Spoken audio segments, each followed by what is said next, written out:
ಕ್ರಿಸ್ತೇಸುವಿನಲ್ಲಿ ಪ್ರೀತಿಯುಳ್ಳ ಸಹೋದರ ಸಹೋದರಿಯೇ, ನಿಮ್ಮೆಲ್ಲರಿಗೂ ಶುಭ ಮುಂಚಾವು. ಇದೀನ ಒಂದು ಪ್ರಶ್ನೆಯೊಂದಿಗೆ ಒಂದು ಸಣ್ಣ ಧ್ಯಾನವನ್ನು ನಿಮ್ಮ ಮುಂದಿಡಲು ಬಯಸುತ್ತೇನೆ. ಅದು ಬೈಬಲ್ನ ಹಳೆಯ ಒಡಂಬಡಿಕೆಯಲ್ಲಿ 2 ಸಮುವೇಲ 24ನೇ ಅಧ್ಯಾಯ ಮತ್ತು 1 ಪೂರ್ವಕಾಲ ವೃತ್ತಾಂತ 21ನೇ ಅಧ್ಯಾಯದಲ್ಲಿ ಬರುವಂಥ ಜನಗಣತಿಯ ಕುರಿತು ಸಂದೇಶವನ್ನು ನೀಡಲು ಪ್ರಯತ್ನಿಸುತ್ತೇನೆ. ಇಲ್ಲಿನ ಪ್ರಶ್ನೆ ಏನೆಂದರೆ, ಜನಗಣತಿ ಎಂಬುವಂಥದ್ದು ಬಹಳ ಪ್ರಾಮುಖ್ಯ.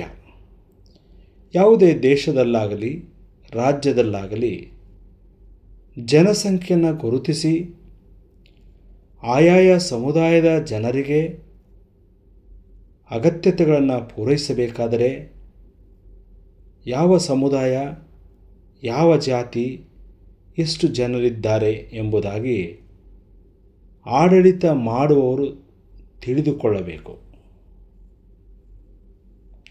ಆದರೆ ಇಲ್ಲಿನ ಪ್ರಶ್ನೆ ಅಂದರೆ, ದೇವರ ವಾಕ್ಯದಲ್ಲಿ 1 ಸಮುವೇಲನ ಗ್ರಂಥ 24ನೇ ಅಧ್ಯಾಯ ಹಾಗೂ 1 ಪೂರ್ವಕಾಲ ವೃತ್ತಾಂತ 21ನೇ ಅಧ್ಯಾಯದಲ್ಲಿ ದಾವೀದನು ಜನಗಣತಿಯನ್ನು ಮಾಡಿದಾಗ ದೇವರು ಯಾಕೆ ಅಸಮಾಧಾನಗೊಂಡ, ಅಥವಾ ದಾವೀದನ ಕಾನೇಶುಮಾರಿಯಲ್ಲಿ ದೇವರು ಯಾಕೆ ಸಂತೋಷ ಪಡಲಿಲ್ಲ, ಅಸಮಾಧಾನಪಟ್ಟ ಎಂಬಂಥ ಪ್ರಶ್ನೆಯೊಂದಿಗೆ ಒಂದಿಷ್ಟು ಚಿಂತನ ಮಂಥನವನ್ನು ನಿಮ್ಮ ಬಳಿಯಲ್ಲಿ ಹಂಚಿಕೊಳ್ಳುತ್ತೇನೆ. ಅರಸನಾದಂಥ ದಾವೀದನು ಇಸ್ರಾಯೇಲರ ರಾಜನಾಗಿದ್ದನು. ಈಗಾಗಲೇ ಅನೇಕ ಯುದ್ಧಗಳನ್ನು ಜಯಿಸಿದ್ದನು ಹಾಗೂ ದೇವರು ದಾವೀದನಿಗೆ ದೊಡ್ಡ ದೊಡ್ಡ ರಾಜ್ಯಗಳನ್ನು ಕೊಟ್ಟಿದ್ದನು. ಆದರೆ ಅರಸನಾದಂಥ ದಾವೀದನು ಒಂದು ಸಮಯದಲ್ಲಿ ಇಸ್ರಾಯೇಲನ್ನು ಯಹೂದವನ್ನು ಎಣಿಸಿರಿ ಎಂದು ಯೋವಾಬನಿಗೆ ಆಜ್ಞಾಪಿಸಿದನು. ಇಲ್ಲಿನ ಪ್ರಶ್ನೆ, ಜನರನ್ನು ಎಣಿಸುವುದು ತಪ್ಪಲ್ಲ, ಜನಗಣತಿ ಮಾಡುವಂಥದ್ದು ಸ್ವತಃ ಪಾಪವಲ್ಲ. ಏಕೆಂದರೆ ಮೋಶೆಯ ಕಾಲದಿಂದಲೂ ಕೂಡ ದೇವರು ಜನಗಣತಿಯನ್ನು ಮಾಡಲು ತಿಳಿಸಿದ್ದನು, ಅರಣ್ಯಕಾಂಡ 1ನೇ ಅಧ್ಯಾಯ.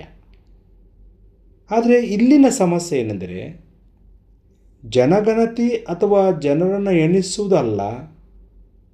ಅಥವಾ ಯಾಕೆ ಜನಗಣತಿ, ಯಾವ ಮನೋಭಾವದಿಂದ ಅರಸನಾದಂಥ ದಾವೀದ ಜನಗಣತಿಗೆ ಆದೇಶ ಕೊಟ್ಟನು ಎಂಬುವಂಥದ್ದು ಬಹಳ ಪ್ರಾಮುಖ್ಯ. ಮೊದಲನೇದಾಗಿ, ದಾವೀದ ತನ್ನ ಮಾನವ ಶಕ್ತಿಯನ್ನು ಅಳೆಯಲು ಆರಂಭಿಸಿದನು. ಅರಸನಾದಂಥ ದಾವೀದನು ಮಾನವ ಶಕ್ತಿಯನ್ನು ಅಳೆಯಲು ಆರಂಭಿಸಿದನು. ದಾವೀದನ ಆಲೋಚನೆ, ನನ್ನ ಬಳಿಯಲ್ಲಿ ಎಷ್ಟು ಸೈನಿಕರಿದ್ದಾರೆ, ನನ್ನ ರಾಜ್ಯವು ಎಷ್ಟು ದೊಡ್ಡ ಬಲವಾಗಿದೆ. ಅಂದರೆ ಅರಸನಾದ ದಾವೀದನ ಗಮನ ದೇವರ ಶಕ್ತಿಯ ಕಡೆಗೆ ಇದ್ದಂತೆ ದೇವರ ಭರವಸೆ, ನಂಬಿಕೆ ಇವುಗಳ ಕಡೆ ಆತುಕೊಳ್ಳದೆ ತನ್ನ ಸೈನ್ಯ ಸಂಖ್ಯೆಯ ಕಡೆಗೆ ಅವನ ಮನೋಭಾವ ತಿರುಗಿತು. ಇದು ಆಧ್ಯಾತ್ಮಿಕ ಅಪಾಯಕಾರಿಯಾಗಿದೆ.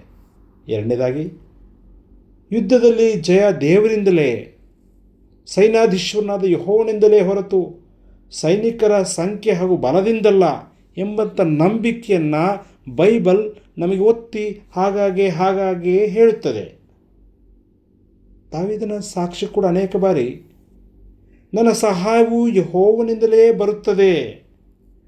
ಇಂತಹ ಅಪಾರವಾದಂಥ ನಂಬಿಕೆ, ಭರವಸೆಯಲ್ಲಿದ್ದಂಥ ಅರಸನಾದಂಥ ದಾವೀದನು ತನ್ನ ರಾಜ್ಯದ ಬಲವನ್ನು ಎಣಿಸಲು ಪ್ರಾರಂಭಿಸಿದ್ದಾನೆ. ಇಲ್ಲಿನ ನೈತಿಕ ಪಾಠವೇನೆಂದರೆ, ದೇವರು ಮಾಡಿದ ಕಾರ್ಯಗಳನ್ನು ನೆನಪಿಗೆ ಇಟ್ಟುಕೊಳ್ಳುವ ಬದಲು ತನ್ನಲ್ಲಿರುವಂಥ ಹಣ, ಆಸ್ತಿ, ಸಂಪತ್ತು, ಉದ್ಯೋಗ, ಜನಬಲ, ಸಂಪನ್ಮೂಲ ಇವುಗಳನ್ನು ಪ್ರಾರಂಭಿಸಿದಾಗ ಮಾನವನಲ್ಲಿ ಅಹಂಕಾರವು ಬೆಳೆಯುತ್ತದೆ. ಮೂರನೇ ಅಂಶ, ಯೋವಾಬನ ಪ್ರತಿಕ್ರಿಯೆ 2 ಸಮುವೇಲ 24:3 ನಾವು ಕಾಣುತ್ತೇವೆ. ಯೋವಾಬನು ಅರಸನಾದಂಥ ದಾವೀದನ ಈ ಆಜ್ಞೆಯನ್ನು ಪ್ರಶ್ನಿಸುತ್ತಾನೆ. ನನ್ನ ಒಡೆಯನಾದ ಅರಸನು ಇದನ್ನು ಯಾಕೆ ಬಯಸುತ್ತಾನೆ? ಅಂದರೆ ದಾವೀದನ ಆಜ್ಞೆಯ ಹಿಂದೆ ಇರುವಂಥ ಉದ್ದೇಶ ಸರಿಯಿಲ್ಲ ಎಂಬುದಾಗಿ ಯೋವಾಬನು ದಾವೀದನಿಗೆ ಮನವರಿಕೆ ಮಾಡುತ್ತಾನೆ. 4ನೇ ವಿಷಯ, ಸೈತಾನನು ದಾವೀದನನ್ನು ಜನಗಣತಿ ಮಾಡಲು ಪ್ರೇರೇಪಿಸಿದನು. ಹೊರಗಿನ ಪ್ರಲೋಭನೆ, ಒಳಗಿನ ಮಾನವ ದೌರ್ಬಲ್ಯ ಈ ಪರಿಚ್ಛೇದದಲ್ಲಿ ಎದ್ದು ಕಾಣುತ್ತದೆ. 5ನೇದಾಗಿ, ಅರಸನಾದಂಥ ದಾವೀದನಿಗೆ ತನ್ನ ತಪ್ಪಿನ ಅರಿವಾಗುತ್ತದೆ. ಜನಗಣತಿ ಮುಗಿದ ನಂತರ ಅವನ ಹೃದಯವು ಅವನನ್ನು ಕಾಡಿತು. 2 ಸಮುವೇಲ ಗ್ರಂಥ 24ನೇ ಅಧ್ಯಾಯ 10ನೇ ವಚನ. ನಾನು ಹೀಗೆ ಮಾಡಿ ಬಹಳ ತಪ್ಪು ಮಾಡಿದ್ದೇನೆ. ಇಲ್ಲಿಯ ಪಾಠ, ಮಾಡಿದ ತಪ್ಪಿಗೆ ಮಾನವ ಒಪ್ಪಿಕೊಳ್ಳಬೇಕು. ದಾವೀದ ಇಲ್ಲಿ ತನ್ನನ್ನು ಸಮರ್ಥಿಸಿಕೊಳ್ಳುವುದಿಲ್ಲ. ನಾನು ರಾಜನಲ್ಲವೇ, ಜನಗಣತಿ ಮಾಡುವ ಅಧಿಕಾರ ನನಗಿಲ್ಲವೇ ಎಂಬುದಾಗಿ ಹೇಳಬಹುದಾಗಿತ್ತು. ಆದರೆ ಅರಸನು ಹಾಗೆ ಹೇಳದೆ, ನಾನು ಪಾಪ ಮಾಡಿದ್ದೇನೆ ಎಂಬುದಾಗಿ ಒಪ್ಪಿಕೊಂಡು ದೇವರ ಬಳಿಯಲ್ಲಿ ಪಶ್ಚಾತ್ತಾಪವನ್ನು ಪಡುತ್ತಾನೆ. 6ನೇ ವಿಚಾರ, ದೇವರು ದಾವೀದನಿಗೆ 3 ಆಯ್ಕೆಗಳನ್ನು ಕೊಟ್ಟನು. ದೇವರು ಗಾದನ ಪ್ರವಾದಿಯ ಮೂಲಕ ದಾವೀದನಿಗೆ 3 ಶಿಕ್ಷೆಗಳಲ್ಲಿ ಒಂದನ್ನು ಆಯ್ಕೆ ಮಾಡಿಕೊಳ್ಳಲು ಹೇಳಿದ. ಈ 3 ಶಿಕ್ಷೆಗಳು ಕೂಡ ದಾವೀದನಿಗೆ ಬಹಳ ಕಠಿಣವಾಗಿತ್ತು. ಆಗ ಕಡೆಯಲ್ಲಿ ಈ ಶಿಕ್ಷೆಗಳಿಗಿಂತ ಇಲ್ಲಿ ದಾವೀದನ ಉತ್ತರ ಬಹಳ ಸುಂದರವಾಗಿದೆ. ನಾನು ಯೆಹೋವನ ಕೈಯಲ್ಲಿ ಬೀಳುತ್ತೇನೆ, ನಾನು ಯೆಹೋವನ ಕೈಯಲ್ಲಿ ಬೀಳುತ್ತೇನೆ, ಆತನ ಕರುಣೆ ಬಹಳವಾಗಿದೆ. 2 ಸಮುವೇಲನ ಗ್ರಂಥ 24ನೇ ಅಧ್ಯಾಯ 11ನೇ ವಚನ. ಪ್ರೀತಿಯ ಸಹೋದರ ಸಹೋದರಿಯೇ, ದಾವೀದ ದೇವರ ಕರುಣೆಯನ್ನು ಚೆನ್ನಾಗಿ ಬಲ್ಲಾತನಾಗಿದ್ದ. ಅವನು ಪಾಪದಲ್ಲಿ ಬಿದ್ದಾಗ, ಶಾಪಕ್ಕೆ ಒಳಗಾದಾಗ ದೇವರು ಅವನನ್ನು ಕರುಣಿಸಿದ್ದನ್ನು ನೆನಪಿಗೆ ತಂದುಕೊಂಡು ನಾನು ಯೆಹೋವನ ಕೈಯಲ್ಲಿ ಬೀಳುತ್ತೇನೆ ಎಂಬುದಾಗಿ ದೇವರ ಕರುಣೆಗೆ ಇಲ್ಲಿ ಆಸಕ್ತಿಯನ್ನು ತೋರಿಸ್ತಾ ಇದ್ದಾನೆ. ಕಡೆಯದಾಗಿ, ದಾವೀದ ತಾನು ಬಲಿಪೀಠವನ್ನು ಕಟ್ಟುತ್ತಾನೆ. ಈ ನಿಮಿತ್ತ ಅನೇಕರು ಇಸ್ರಾಯೇಲಿನಲ್ಲಿ ಹತರಾಗುತ್ತಾರೆ, ವ್ಯಾಧಿ ಉಂಟಾಗ್ತದೆ, ಕಠಿಣವಾದಂಥ ಪರಿಸ್ಥಿತಿಗಳು ದೇಶದಲ್ಲಿ ನುಸುಳುತ್ತದೆ. ಸುಭದ್ರವಾಗಿ ದೇಶವನ್ನು ಆಳಲು ಪ್ರಯತ್ನಿಸುವ ಬದಲು ಆತನು ಜನಸಂಖ್ಯೆಯನ್ನು ಅಥವಾ ಜನಗಣತಿಯನ್ನು ಮಾಡಿದ ಕಾರಣ ಇಡೀ ರಾಷ್ಟ್ರಕ್ಕೆ ಶಾಪ ಬಂದಿತ್ತು. ಆ ಕಾರಣದಿಂದ ದಾವೀದ ಯೆಬೂಸಿಯನಾದಂಥ ಔರನನ ಕಣದಲ್ಲಿ ಹೋಗಿ ದೇವರಿಗೆ ಬಲಿಪೀಠವನ್ನು ಕಟ್ಟಿ ದೇವರಿಗೆ ಯಜ್ಞಗಳನ್ನು ಅರ್ಪಿಸಿದ. ಆಗ ದೇವರ ಕೋಪವು ಶಾಂತವಾಯಿತು. ಪ್ರೀತಿಯ ದೇವಜನರೇ, ಈ ಪರಿಚಯದ ಹಿನ್ನೆಲೆಯಲ್ಲಿ ನಮ್ಮನ್ನು ನಾವು ಕೂಡ ಮನನ ಮಾಡಿಕೊಳ್ಳೋಣ. ಅನೇಕ ವೇಳೆ ದೇವರ ವಾಕ್ಯ, ದೇವರ ಆಲಯ, ದೇವರ ಮಾರ್ಗಗಳಲ್ಲಿ ನಾವು ಭರವಸೆಯನ್ನು ಇಡದೆ ನಮ್ಮ ಬದುಕಿನಲ್ಲಿ ನಮ್ಮ ಹಣಬಲ, ನಮ್ಮ ತೋಳ್ಬಲ, ನಮ್ಮ ಜನಬಲಕ್ಕೆ ನಾವು ಒತ್ತು ಕೊಡುತ್ತೇವೆ.